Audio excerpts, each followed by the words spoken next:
विश्वं दर्पणदृश्यमाननगरी तुल्यं निजान्तर्गतं पश्यन्नात्मनि मायया बहिर्भूतं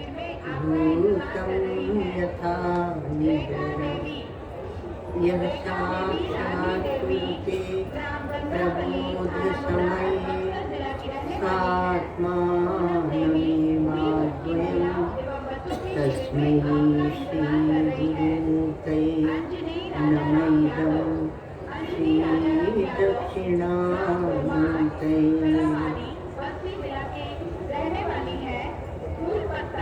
माया छायावराकी कथमिव लभतां मयि अनन्ते प्रतिष्ठाम् अस्थानेकेश्वरत्वं गृह्णहरिहरा हन्तवन्ये स्फुलिङ्गाः अद्वैते द्वैतखेला गगननलिनवत् स्वप्नवज्जीवलीला श्रीपूर्णानन्दवाणी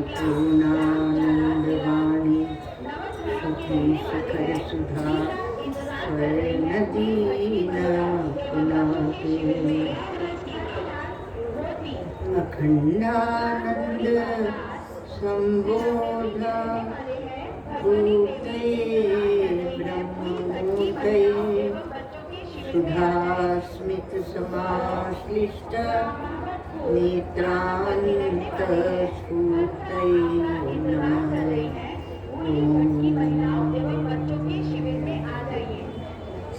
श्रुति स्मृति पुराणानाम् आलयं करुणालयं नमामि भगवत्पादं शङ्करं लोकशङ्करम्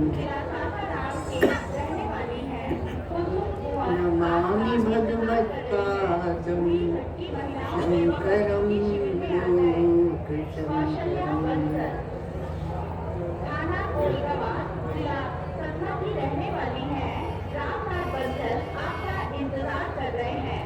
ओम पार्थाय प्रतिबोधितां भगवता नारायणेन स्वयं व्यासेन ग्रथितां पुराणेन मध्ये महाभारतम् अद्वैतामृतवर्षिणीं भगवतीम् अष्टादशाध्यायिनीम् अम्ब त्वामनुसन्दधामि भगवद्गीते भवद्वेषिणी।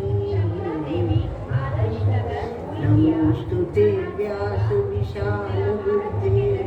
पुल्लारविन्दायतपत्रनेत्र येन त्वया भारततैर्पूर्णः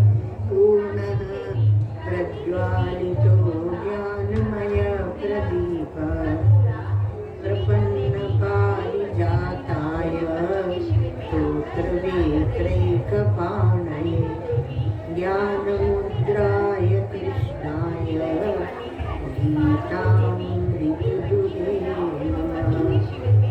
सर्वोपनिषदो गावो दुग्धा गोपालनन्दन पार्थो वत्स सुधीर्भोक्ता दुग्धं गीतामृतं वसुदेव सुतं देवं कंसचाणूरमर्दनं देवकी परमानन्दं कृष्णं वन्दे जगद्गुरुम्। 8वें अध्याय की 5वें श्लोक से पाठ करेंगे।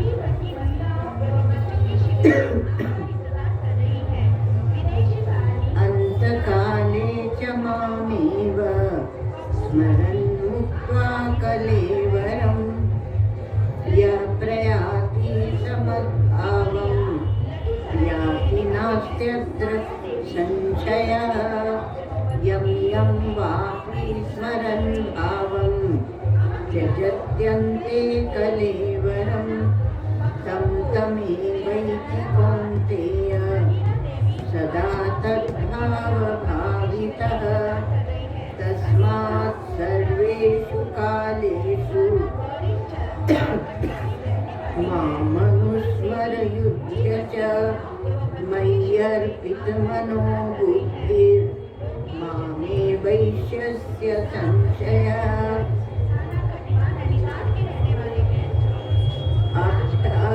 योगयुक्तेन चेतसा नान्यगामिना परमं पुरुषं दिव्यं याति पार्थानुचिन्तयन् कविं पुराणम् अनुशासितारम् अणोरणीयान् समनुस्मरेद्यः सर्वस्य धातारमचिन्त्य रूपम् आदित्यवर्णं तमसः परस्तात्।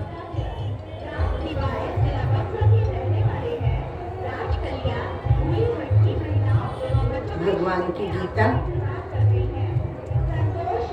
गीता शास्त्र, मोक्ष शास्त्र। अब इसमें अभ्यास की महिमा, लेकिन यहाँ बिना सोचे समझे अभ्यास नहीं है।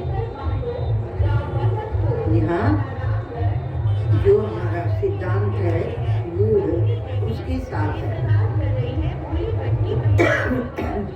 अभ्यास से जो चीज नहीं है वह भी बन सकती है, बनाई जा सकती है। यदि आप भगवान की भक्ति करते हैं तो भगवान आपके सामने प्रकट भी हो सकते हैं। ऐसा ये अभ्यास योग युक्त थे ना, श्लोक में कह रहे हैं। और चेतसा नान्य गामिना, चित्त को इधर उधर नहीं जाने दें, अन्यत्र न जाने दें। और परमं पुरुषम याति, वो परम पुरुष को प्राप्त करता है।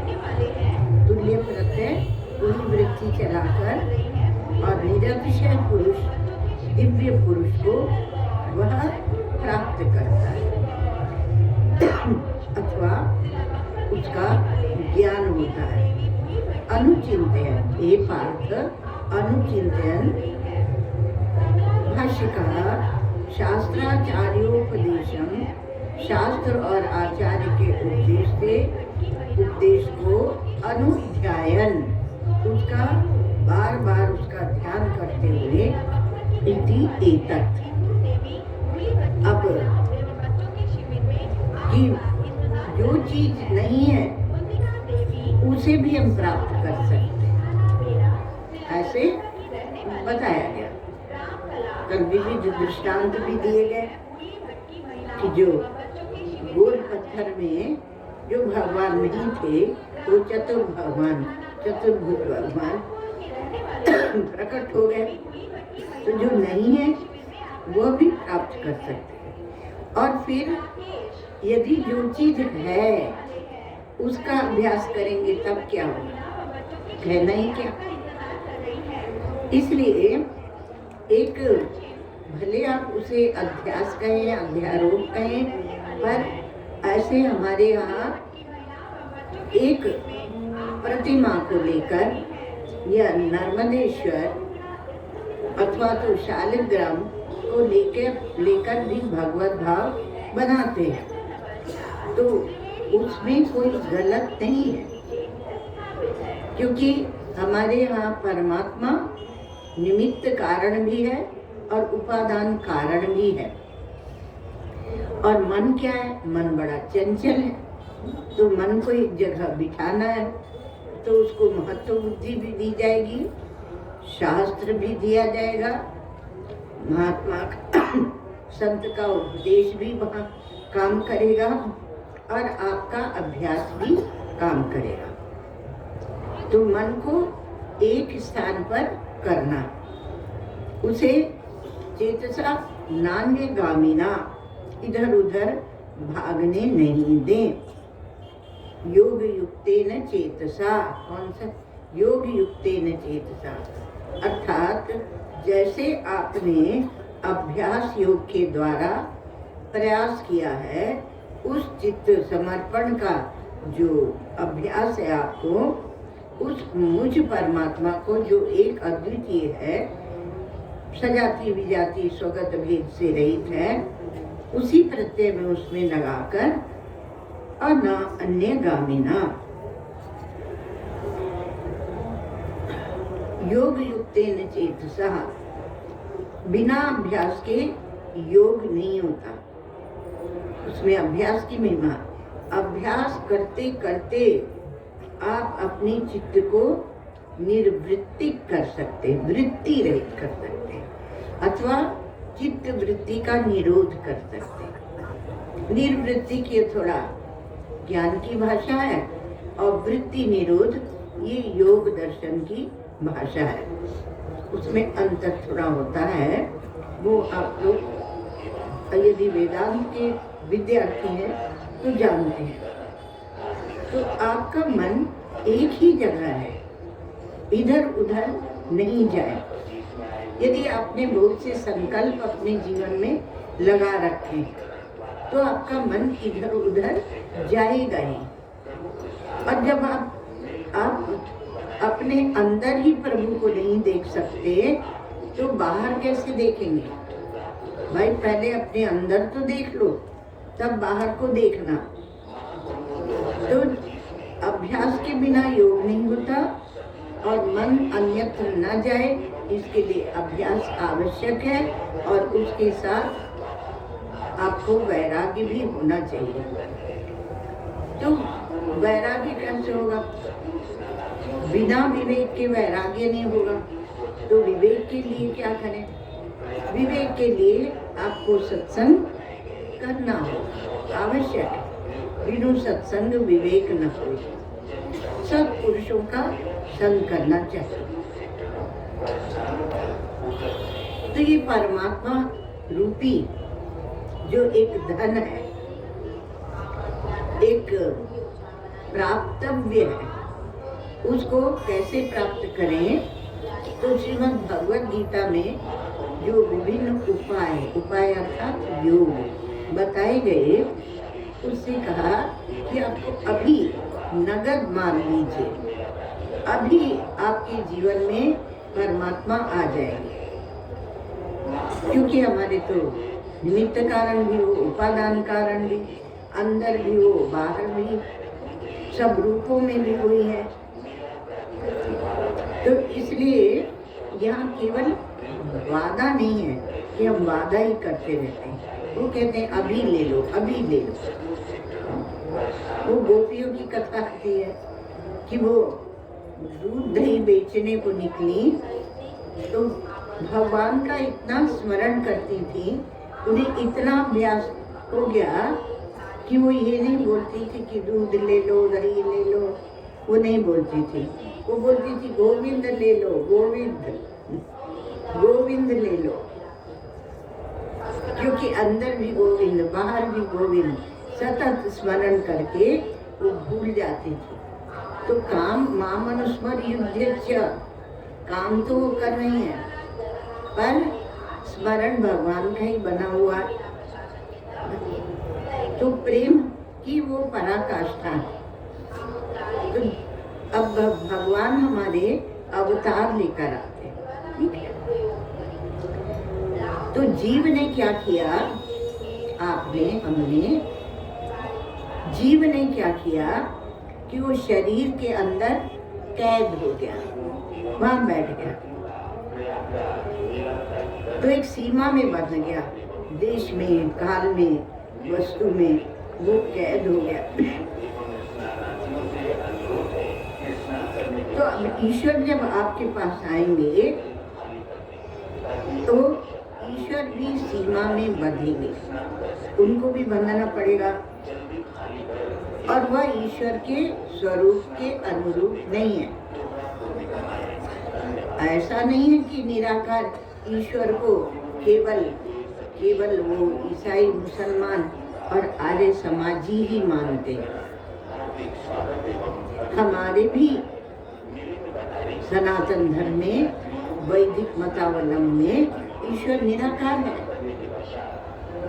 वहाँ जो तत्व का विवेचन है वह अत्यंत गंभीर है, मतलब अर्थात अनुभव पर्यवसायी है। तो धीरे धीरे हम लोग उसको खोलते हैं। तो अब ये जो जीव बंधा हुआ है, तो अभ्यास करके बंध गया वो, तो अभ्यास करके अब भगवान क्या है, भगवान को जीव का उद्धार करना है। जीव का उद्धार करे वो भगवान। ये ब्रह्म जो है ना वेदांतियों का, वो चिंतन का विषय है, विचार का विषय है। वो किसी का उद्धार करने के लिए आता नहीं। सच पूछो तो वही आता है, लेकिन जब वो आता है उतर कर, तब आप उसको ब्रह्म नहीं कहते, तब आप उसको ब्रह्म जानते हैं और कहते हैं भगवान। तो भगवान जो है वो जीव के लिए आते हैं उद्धार करने को। वो जहाँ होता है वहाँ आते हैं, वहीं उसके पास आ जाते हैं। तो वो देश के घेरे में आ जाते हैं, काल के घेरे में आ जाते हैं उसको बचाने के लिए, और स्वयं देश काल के घेरे में आ जाते हैं। लेकिन जन्म कर्म च मे दिव्यम एवं यो वेत्ति तत्वतः। जन्म कर्म मेरा दिव्य है और अव्यक्तम व्यक्तिमापन्नम मन्यन्ते माम अबुद्ध है।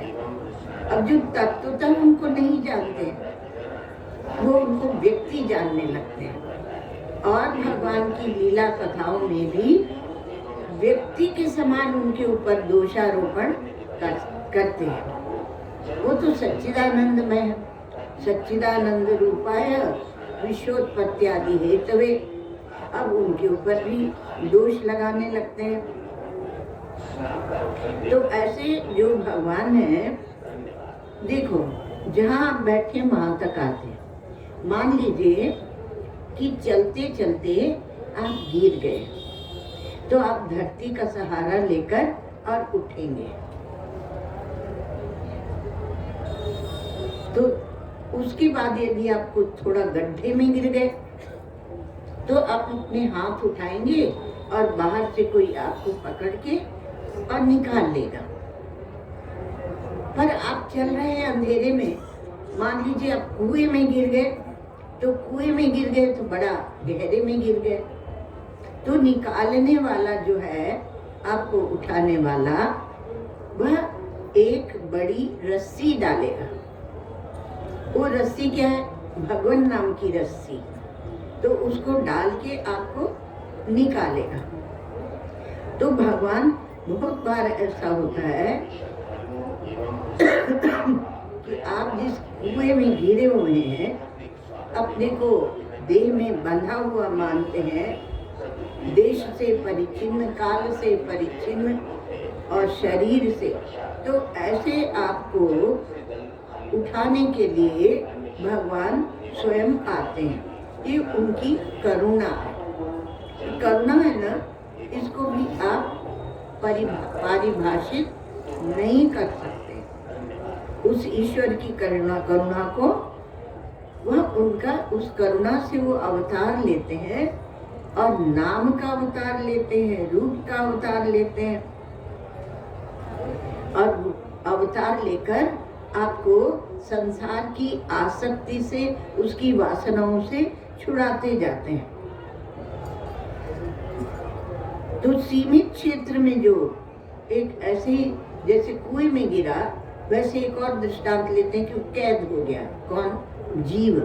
तो जीव जब कैद हो गया जेल में, तो जब वो कैद है, तो भगवान भी उस कैद में आते हैं। भगवान भी उस जेल में आते हैं और जेल में आके और उसको छुड़ाते हैं।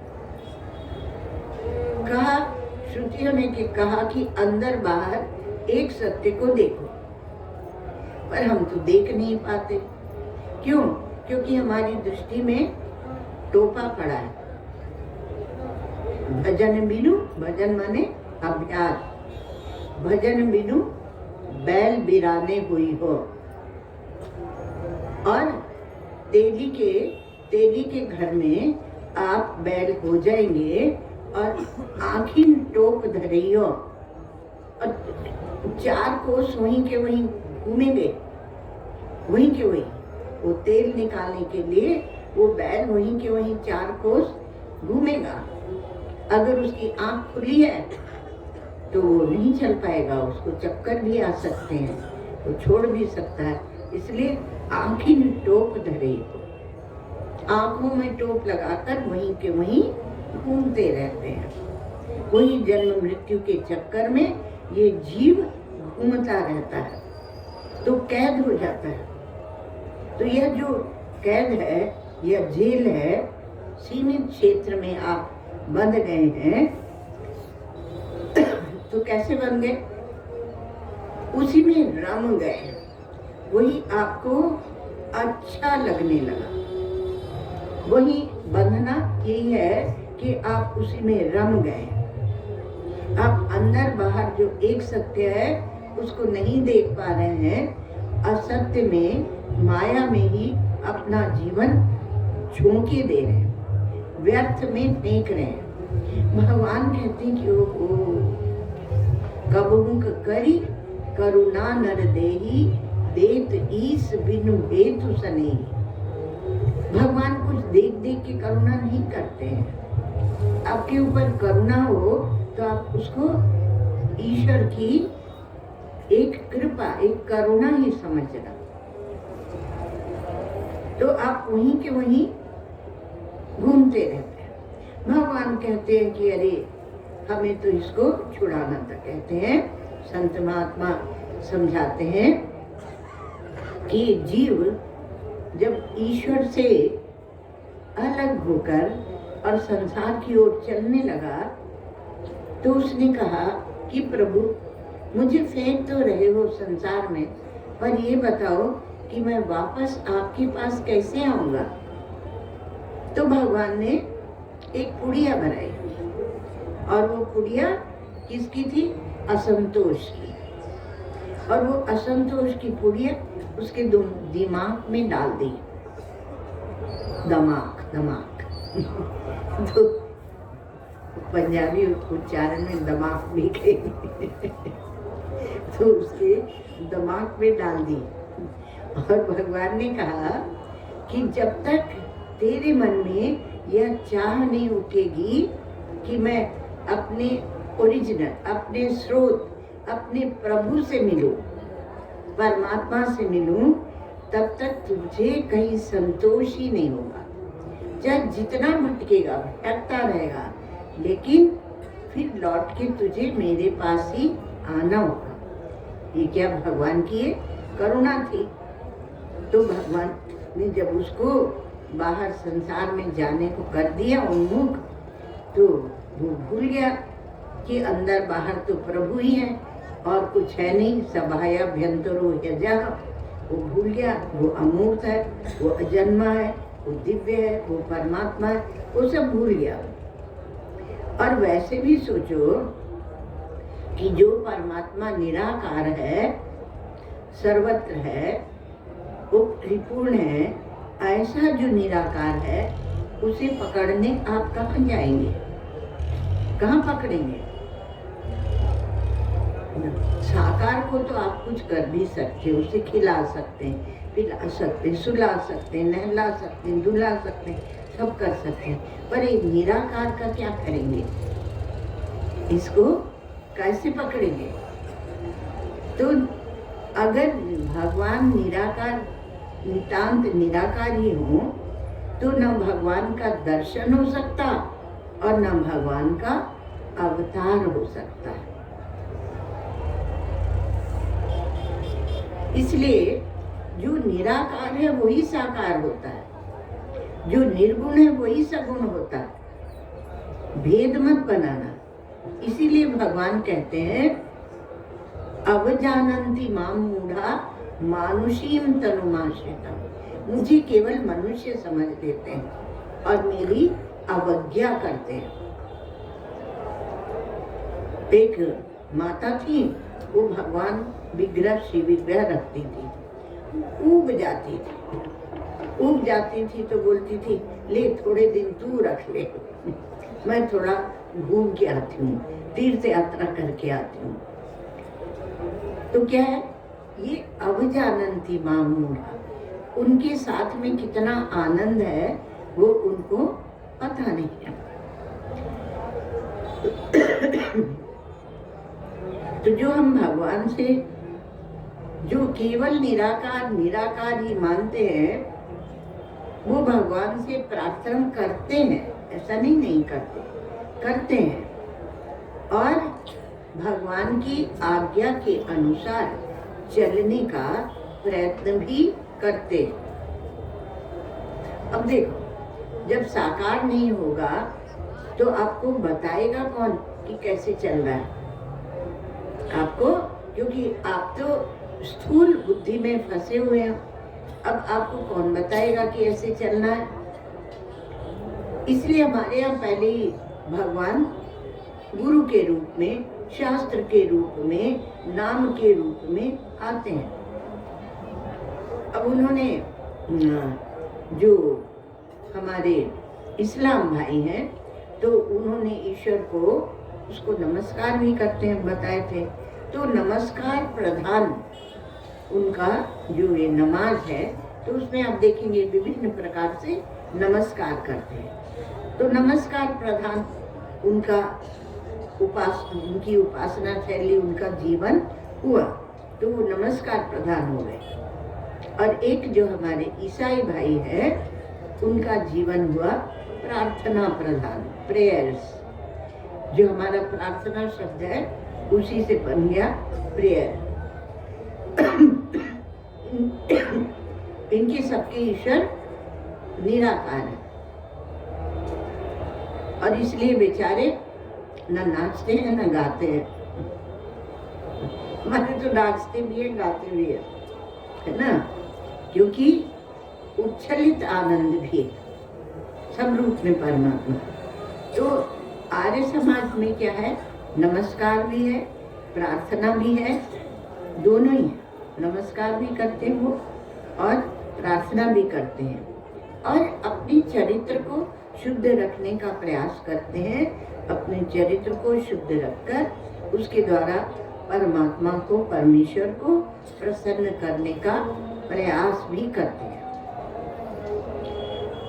अब सनातन धर्म आया, तो सनातन धर्म का ईश्वर जो है वो निराकार भी है और साकार भी है। जो विभिन्न रूप है, तो वो सब किसके, सिया राम में सब जग जानी, विभिन्न स्थानों पर आप ये बात देख लेंगे। तो निराकार भी है और साकार भी है।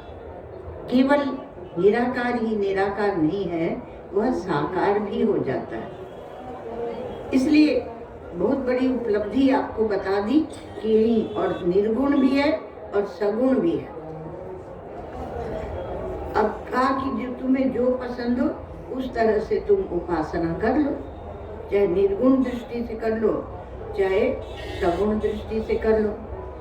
तो निराकार भी, साकार भी, निर्गुण भी, सगुण भी, ये वैदिक है। ये परमेश्वर हमारा सनातन धर्म का यह वैदिक है, यह वैदिक है। और इसको समझना थोड़ा सा कठिन पड़ता है, क्योंकि एक साथ आप निर्गुण भी माने और सगुण भी माने, एक साथ निराकार भी माने और साकार भी माने, तो क्या करोगे भाई?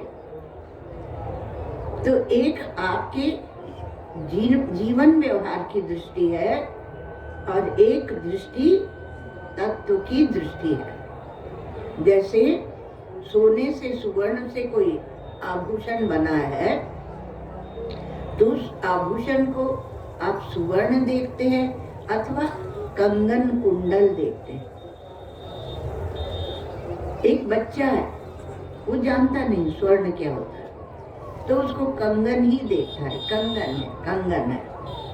सोना है तो कहेगा नहीं ये कंगन है, तो साकार। और जो उसको जानने वाला है वो बोलता है कि ये कंगन सोने का है, कंगन ये सोने का है, इसलिए यह विग्रह भगवान का है। ये भगवान उसी समय सगुण है, मुस्कुरा रहे हैं, लेकिन निर्गुण भी है, वो घट घट वासी है।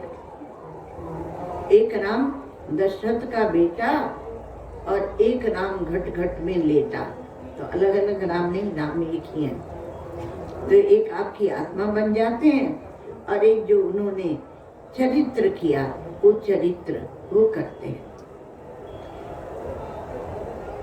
दूसरे हमारे यहाँ ये कहा गया कि वह एक ही परमात्मा सब कुछ बना हुआ है,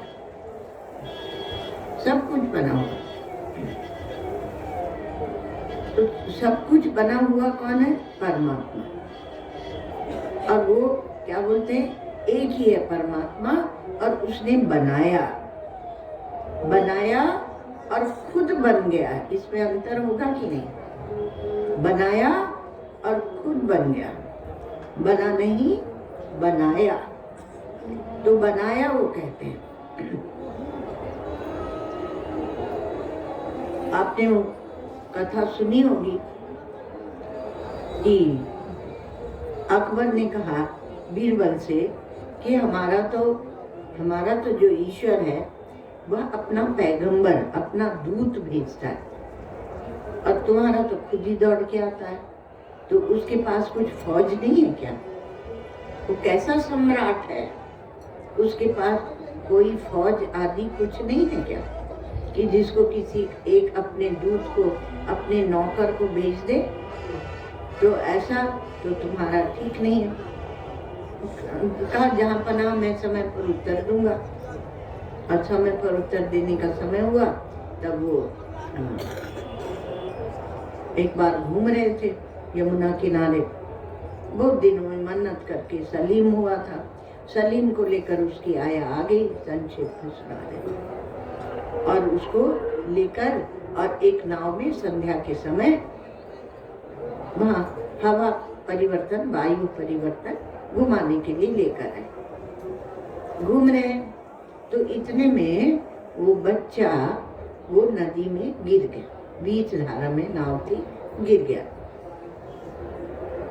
तो अकबर बादशाह दौड़े और खुद जाके उसको निकाला तो पुतला था, वो सलीम नहीं था, वो पुतला था।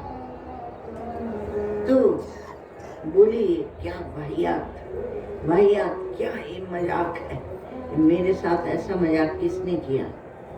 तो बीरबल ने कहा जहाँ पनाह आपके प्रश्न का उत्तर दिया गया, ऐसे तो आप समझते नहीं, तो आपके प्रश्न का सटीक उत्तर दिया गया। आपकी सेना थी, फौज थी, नौकर चाकर सब थे, आप खुद क्यों दौड़े? और वही कपड़े पहने हुए दौड़ लिए।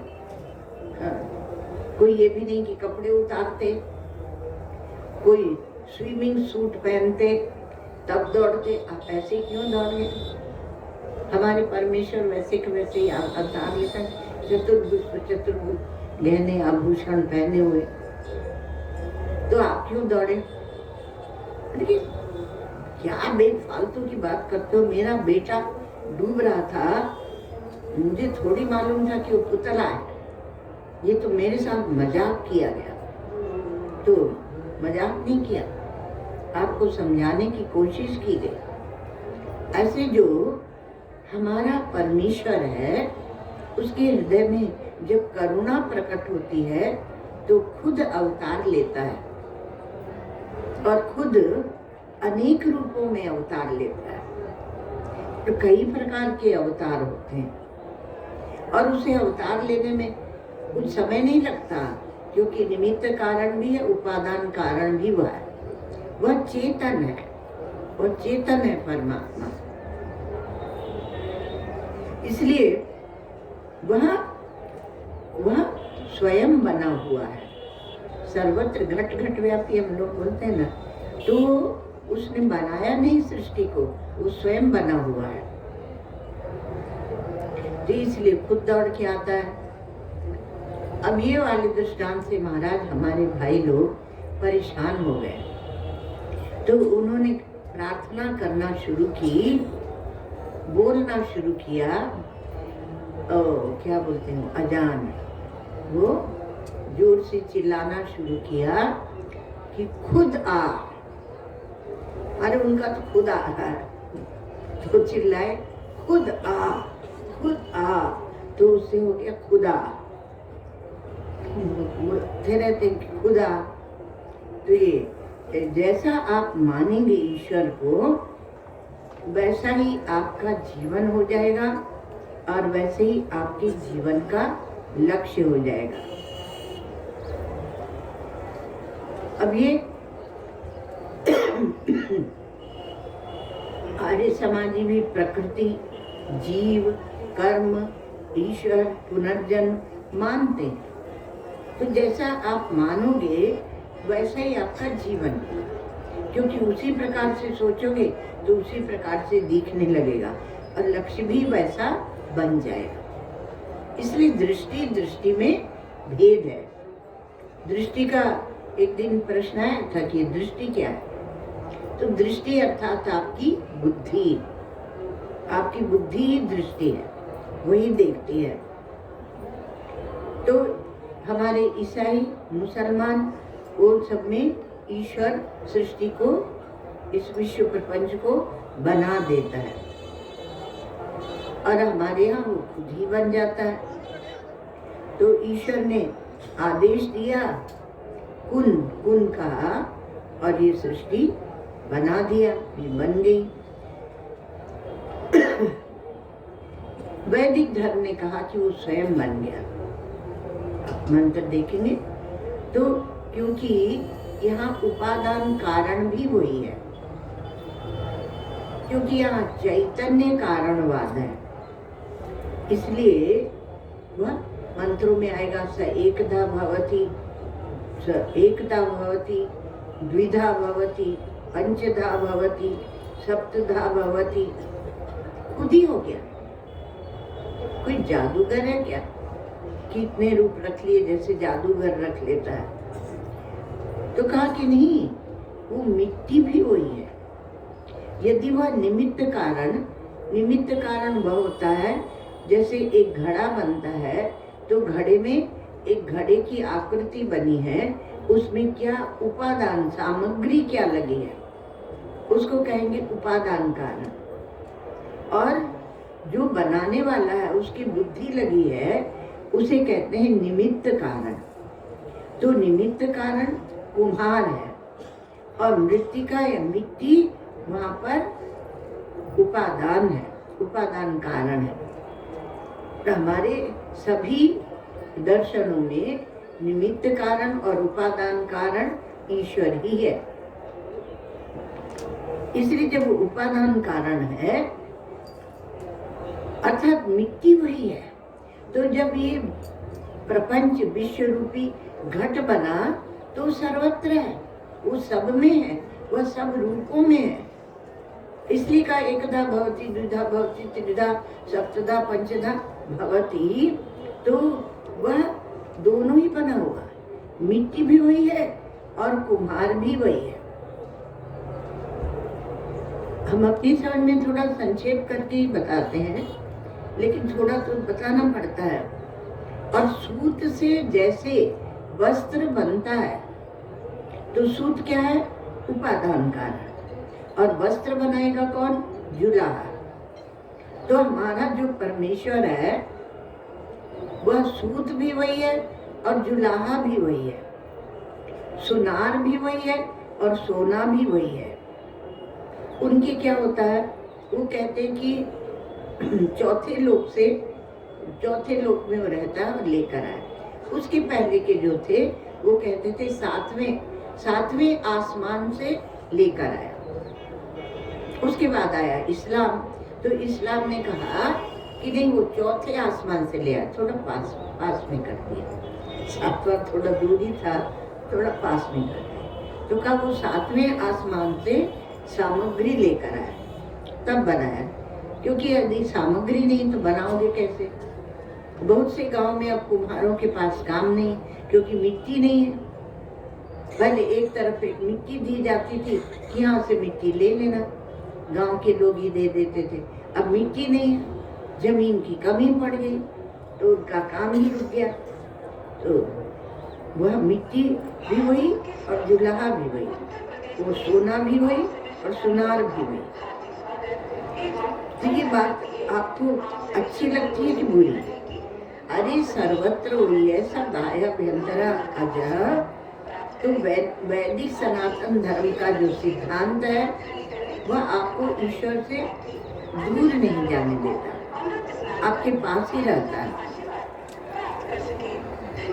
गीता में एक श्लोक है, गतिर भर्ता प्रभु साक्षी निवासः शरणम सुहृद प्रभव प्रलय स्थानम निधानम बीजम अव्ययम।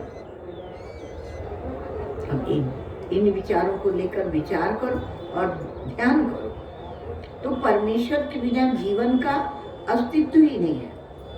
वह गति वही है, अर्थात हम जहाँ भी चल रहे हैं उसमें गति की, गमनागमन की शक्ति वही दे रहा, इसलिए गति वही है।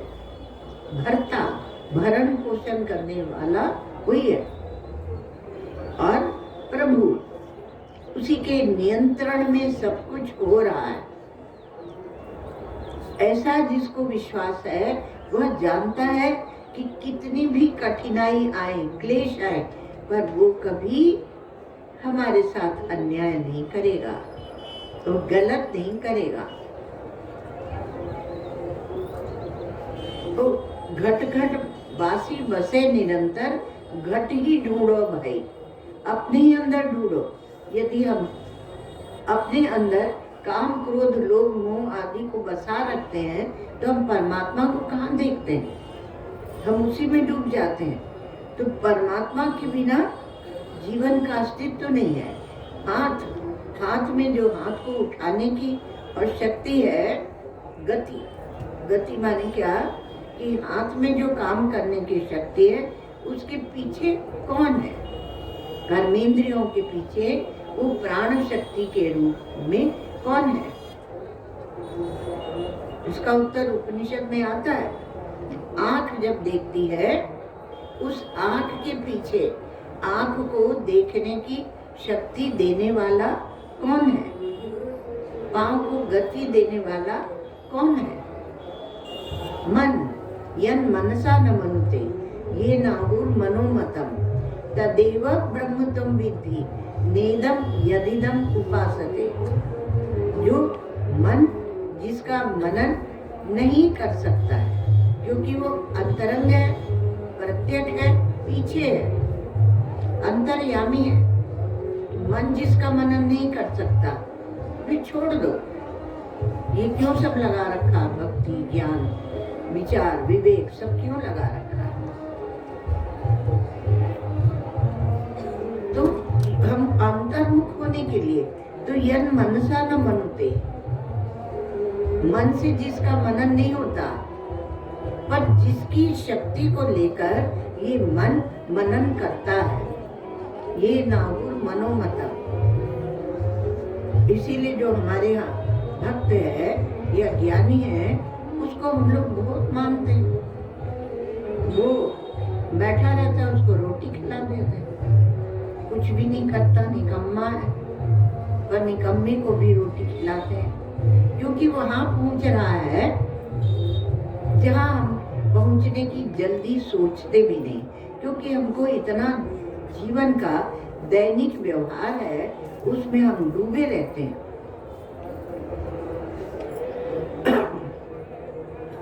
तो जब वो उपादान कारण बनता है तो उसके बिना कोई गति नहीं होती। गति भरता, वह भरण पोषण भी वही करता है। प्रभु साक्षी, वह साक्षी भी है, प्रत्यक्ष चैतन्य भी है, और वह अधिष्ठान भी है। निवास शरणम सुहृद, वो सबका निवास स्थान है। जैसे कि आकाश, आकाश नहीं हो तो घटाकाश कैसे होगा? उसी प्रकार से परमात्मा नहीं हो तो ये जीव कहाँ से आएगा? निवास शरणम सूर्य। और बीजम अव्यय, और वो बीज है सबका। जैसे आकाश न हो तो घटाकाश कैसे होगा, और वायु न हो तो हम सांस कहाँ से लेंगे, और सांस नहीं लेंगे तो हमारे हाथ में शक्ति कहाँ से आएगी कि हम हाथ को उठाएं रखें, ये शक्ति कहाँ से आएगी। तो हम तो हैं सांस और ईश्वर है वायु। तो समष्टि में जो वायु है, यदि वो वायु न बहे तो हम सांस नहीं ले सकते। जब आप सांस नहीं ले सकते तब डॉक्टर क्या कहते हैं, थोड़ा पेशेंट सीरियस है, थोड़ा प्रार्थना करो, हनुमान जी के मंदिर में जाके हनुमान चालीसा पाठ करो, कोई भी उपाय करो, क्योंकि अब उसको ऑक्सीजन में रख दिया, अर्थात वो समष्टि से नहीं जुड़ा है, वो अपना व्यष्टि का ही जीवन में है। ईश्वर दूर नहीं है, ईश्वर नहीं दूर नहीं है, पर हम देखें कहाँ, तो कहा पहले अपने घर में देखो फिर बाहर देखने जाना। ये साधना की ये रीति है। इसलिए कोई भी साधना हो, जब आप अभ्यास करते हैं तो बाहर नहीं देखना है, पहले अपने हृदय को देखना है। पहले आप ये देखें कि हम कैसे साधना करते हैं। तो साधना की रीति है कि पहले ईश्वर को हृदय में देखो। काहे रे बन खोजन जाई, घट घट बासी बसे निरंतर, घट ही ढूंढो बाई। पहले अपने हृदय में ढूंढ लो, वहां नहीं मिले तब बाहर जाना। हर एक बात ये भी है कि अगर भीतर ही नहीं पहचाना आपने तो बाहर कैसे पहचान लेंगे, बाहर कैसे पहचान लेंगे। इसलिए वेदांतों में तो दो भाग कर देते हैं, अहम और इदम। अहम माने मैं और इदम अर्थात यह। तो यह जो है उसको कहते हैं दृश्य, उसे कहते हैं दृश्य। और अहम जो है वह दृष्टा है। तो दृश्य जो है वह है, और जो दृष्टा है वह अहम है। तो अहम के पराधीन है वह, पर वह के पराधीन अहम नहीं है। जब दृश्य नहीं रहता तब भी आप रहते हैं, तब भी आप हैं। इसलिए कहते हैं कि वह जो पुरुष है जो आपके हृदय में, यदि आप चित्त को इधर उधर न ले जाएं तो आप शास्त्र की आज्ञा के अनुसार उसको देख लेंगे। अन्य गामी नहीं है चित्त नान्य गामिया, तो परमम निरतिशयम पुरुषम दिव्यम, तो दिव्य है। और शास्त्र और आचार्य, शास्त्र आचार्योपदेशम अनुध्यायन, शास्त्र और आचार्य के उपदेश के अनुसार चिंतन करता हुआ वह योगी उस परम निरतिशय दिव्य पुरुष को अपने हृदय में देख लेता है। वो जो आकाश में सूर्य मंडल में है, उसी दिव्य पुरुष को अपने हृदय में देख लेता है। इसका अर्थ ये हुआ कि वो जो परमात्मा अथवा सूर्य मंडल, क्योंकि यहाँ पहले सब गायत्री की उपासना करते थे, अभी भी करते हैं, साधुओं में तो करते हैं अभी भी। तो वो जो असा वसो पुरुषा सोहम अस्मि, जो वहाँ वह पुरुष बैठा हुआ है वही हमारे हृदय में भी है। तो जो वहाँ पर चेतन है, जो सूर्यावच्छिन्न चैतन्य है, वही अंतःकरणावच्छिन्न चेतन है। दोनों में कोई भेद नहीं है, चेतन और चेतन में भेद नहीं होता। जैसे आकाश और आकाश में भेद नहीं होता, जैसे घटाकाश और महाकाश में भेद नहीं होता, वैसे ही चेतन और चेतन में भी भेद नहीं होता। तो भेद किसने बनाया? भेद उपाधि ने बनाया।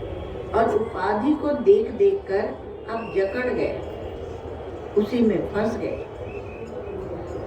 तब आपके जो भगवान है, जो अभिज्ञात सखा है, जो परमेश्वर है, वो आते हैं आपको छुड़ाने के लिए। तो किस रूप में आते हैं? देखो जरा उनको, समझो, उन्हें जानो। वो तमसा परस्तात् यहाँ पर जो कहा जा रहा है, उसी से भाष्यकार भगवान ने यहाँ पर क्या दिया, कहा सूर्य मंडले भवम। दिव्य क्या है? कहा सूर्य मंडल में वो है।